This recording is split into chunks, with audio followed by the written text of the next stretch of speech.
పొంగల్ చల్లగా అయిపోతే తినడానికి బాగోదనుకుంటున్నారా? అయితే ఈ రెసిపీని ఒకసారి ట్రై చేయండి. చల్లగా అయిన తర్వాత కూడా ముద్దగా అవ్వదు. ప్లస్ ఇంకా పెప్పర్ స్పైస్ అలాగే ఉంటుంది. పొంగల్ కోసం 1 కప్పు పెసరపప్పును తీసుకోండి. అదే కప్పుతోని 1 కప్పు బియ్యం కూడా తీసుకోండి. పప్పు ఎక్కువగా వేసుకుంటే నచ్చని వాళ్ళైతే 1 కప్పు పెసరపప్పుకి 2 కప్పులు బియ్యం వేసుకోవచ్చు. పప్పు బియ్యంని కడక్కండి. ఏదైనా మంచి క్లాత్ ఉంటే దాంతోనే నీట్‌గా తుడిచేసుకుంటే సరిపోతుంది. పప్పు బియ్యం వేయించుకునేటప్పుడు ఇందులోని 1 స్పూన్ నెయ్యి వేసి వేయించుకోవాలి.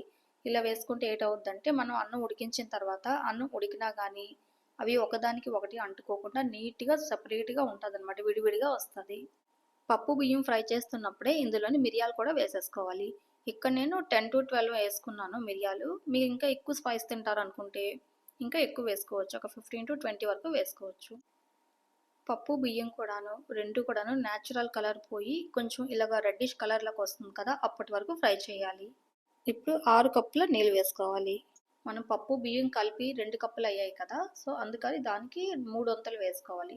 కుక్కర్ 3 విజిల్స్ ఉంచుకుంటే పొంగల్ ఉడికిపోతుందండి. కాకపోతే నేనెప్పుడు విజిల్స్ అయితే పెట్టను రైస్ ఐటెమ్స్‌కి. నేనెలా చేస్తానంటే కుక్కర్ ఒక విజిల్ వచ్చిన తర్వాత ఫ్లేమ్ లోలో పెట్టేస్తాను. పెట్టేసి ఒక 4 మినిట్స్ ఉంచితే రైస్ చక్కగా ఉడికిపోతుంది. కుక్కర్ గానీ, గిన్నెలు గానీ ఎందులో వండేటప్పుడైనా అవి లోతు ఎక్కువగా ఉండి, వెడల్పు తక్కువ ఉన్నాయనుకోండి, అడుగు రైస్ అంతా కూడా ఏంటంటే ఎక్కువ వేపర్ ఉండిపోయి ఎక్కువగా ఉడికిపోతుంది. వండుకునే గిన్నెల్ని వెడల్పుగా ఉన్నవి ప్లస్ ఇంకా లోతు తక్కువ ఉన్నవి తీసుకుంటే వేపర్ తొందరగా పోతుంది. ప్లస్ రైస్ అంతా కూడా ఈవెన్‌గా ఉంటది. ఎక్కడక్కడ కొంచెం ఎక్కువ ముద్దయిపోయింది, కొంచెం ఉడకలేదు అని ఉండదు. ఇప్పుడు తగినంత ఉప్పు వేసి మూత పెట్టేస్తున్నాను.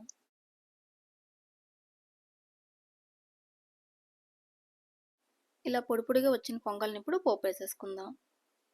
పోపు కోసం అయితే ఫస్ట్ ఒక స్పూన్ నెయ్యి వేసుకొని ఇందులోని చాప్ చేసిన అల్లం వేయాలి. అల్లం పచ్చివాసన పోయి మంచి స్మెల్ వస్తుంటుంది కదా! అప్పుడు ఇందులోని జీడిపప్పు, పావు టీ స్పూన్ మిరియాల పొడి, ఇంకా హాఫ్ టీ స్పూన్ పసుపు వేసేయాలి. పసుపు ఫ్రై అయ్యి మంచి స్మెల్ వస్తుంటుంది కదా!